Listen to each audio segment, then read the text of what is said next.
between duty and affection is essential, and this is a lesson that all of us can derive in our daily lives. One of the most, one must neither neglect obligations for emotional ties nor ignore familial bonds in the name of your job, your duty, and your profession.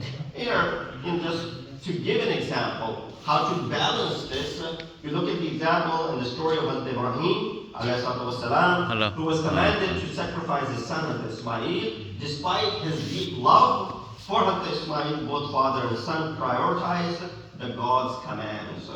Yes, while Allah is commanding me to take my beloved son from me, but what am I going to prioritize over here? My own love and affection toward my kid? No, I'm going to go ahead and prioritize what Allah subhanahu wa ta'ala is commanding. That's not easy. And that's not easy. And that's an example of Ibrahim exemplifying ultimate devotion while maintaining familial love as well. In modern life, balancing your work and your affection is often challenging. For instance, many professionals struggle to balance their careers with family life. Many of us are, on the same boat. While responsibilities at work may demand overtime and may demand extensive traveling, neglecting family relationships can lead to emotional strain. And that is where families fall apart and you see the high rate of divorce. Conversely, focusing solely on family and at the expense of not working or not doing any work is of course also going to be hindrance in your own personal and financial growth. Therefore, what needs to be done is to find balance between the two, your devotion to your family as well as to your work life. So these are the four things that I mentioned so far. I don't know if you remember. First was shaitan, second was the disbelievers, third was the polytheists along with some Ahl-e-Kitab, fourth was your family and your children as well, counted by Quran. Fifth is your nafs-e ammara. Quran talks about it. This commanding ego that your soul, the Prophet of Islam, Hazrat Muhammad Allah. He said, he said, your worst enemy is the soul, this nafs within you. Now, of course, when you get these sort of riwayat, which then places this to be on top of other things, don't think that, shaitan is not one of the bigger enemies. Or the other ayat that we mentioned are now undermined and those aren't any more enemies. No. They're still the worst as mentioned. But Rasulullah, in a setting where we were sitting with his close companions and with his loved ones and with his people asking questions, of course there's no fear of enemy from outside.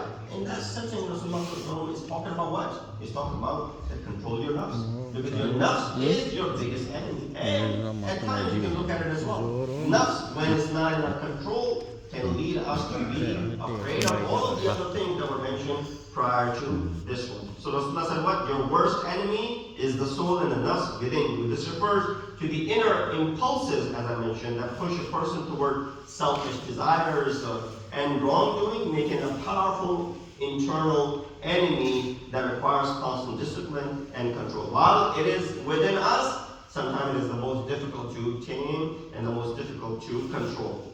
Keeping in that line, the last and but not the least that is mentioned in as far as our enemies are concerned is your own anger and your lust. Amir al-Mu'mineen, Imam al-Muttaqeen Ali ibn Abi Talib said, "A'ada aduwwin lil-mar'i ghadabuhu wa shahwatuhu." A person's worst enemies are their anger and lust. These two forces, if left unchecked, can disrupt personal growth and as well as relationship, as well as your spiritual progress. Now, at this point, you should be questioning, Molana, you just said, Rasulullah hadith said, your worst enemy is your nafs. And Imam is saying, your worst enemy is your ghazab, your anger and your lust. Well, there's no contradiction between the two hadiths.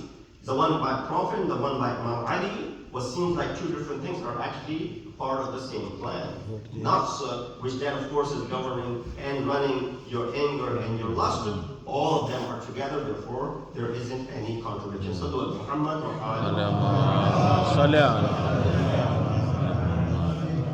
So therefore, believers are encouraged to recognize these internal and external enemies, remaining vigilant and seeking ways to counter their influence to stay on the right path, whether it be shaitan, whether it be kuffar, whether it be polytheists, mushrikeen, whether it be your own nafs, whether it be your anger and your lust. All of these are your enemies, and you need to be on top of them.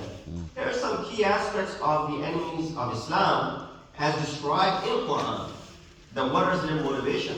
What is their desire? What is their intention? What do they really want? Sometimes you're misled and you say, well, okay, so and so might be my enemy, but what is it that they are demanding? What is it that they're asking? What is it that they want at the end of the day? So this is where if we know what they're looking after, what they're going after, I'm going to go ahead and prepare myself for that ahead of time.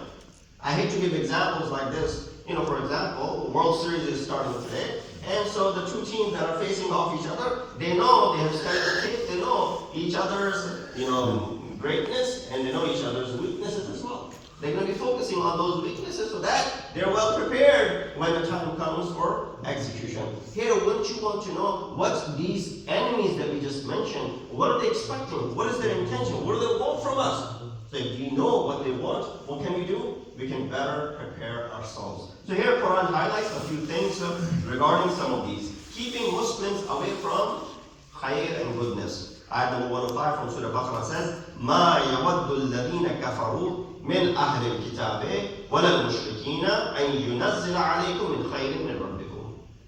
One of the things the Ahl-e-Kitab and the polytheists and the kuffar, all three together in this ayat, were the one. Those who disbelieve among the people of the book and the polytheists do not like any good, that any good should be sent down to you from Allah subhanahu wa ta'ala. They don't want anything coming down from Allah towards you. Now, of course, as they seem, they think that they control what Allah will send down. But that is deep down, that is a hasad. One of the illnesses of human being, this hasad and this, person has this prejudice towards other individuals and this envy that person sometimes carries. What is it, this hasad? Jealousy leads to a person, not necessarily though Allah give me the same that that person has. Rather, it is Allah take away that which you have given to that individual, right? Maybe I may not get it, but I don't want the other person either having that benefit or that favor either. So this verse reflects that enmity and jealousy of some disbelievers towards Muslims who resent the Prophet's mission and the divine scriptures. Their aim is to hinder the spread of Islam and the true message of Islam, which is of course the second segue into that to dismantle, which Islam came to dismantle the racial and the regional biases, oppose idol worshipping, challenge distortion within earlier religious traditions. All of these things were the mission of Islam. Were the ones? They want in Islam to accomplish all of these missions. So they're going to go ahead and try them. Number 2, complacency and compromise by